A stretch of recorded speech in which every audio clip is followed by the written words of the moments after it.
নোয়াখালীতে সরকারিভাবে জন্ম নিয়ন্ত্রণ সামগ্রী বিতরণের তীব্র সংকট তৈরি হয়েছে।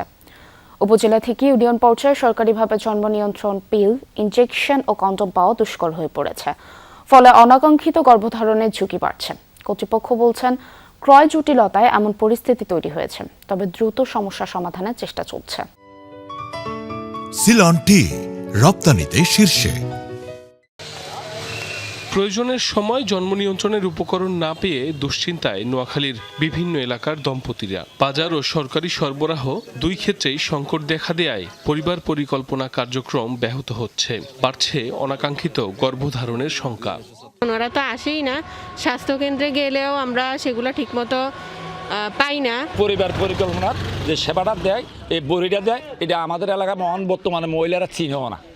সরকারিভাবে মূলত 5 ধরনের জন্ম নিয়ন্ত্রণ সামগ্রী বিতরণ করা হয়। এর মধ্যে রয়েছে খাওয়ার বড়ি, ইনজেক্টেবল, কন্ডম, আইইউডি ও ইমপ্ল্যান্ট।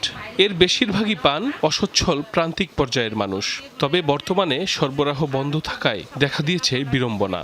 পিল, কন্ডম, ইনজেকশন, দীর্ঘমেয়াদী পদ্ধতি আমাদের কিছুই নাই। আমরা রোগীর চাহিদা অনুযায়ী দিতে পারতেছি না, আর ওদের অনাকাঙ্ক্ষিত গর্ভধারণ হচ্ছে।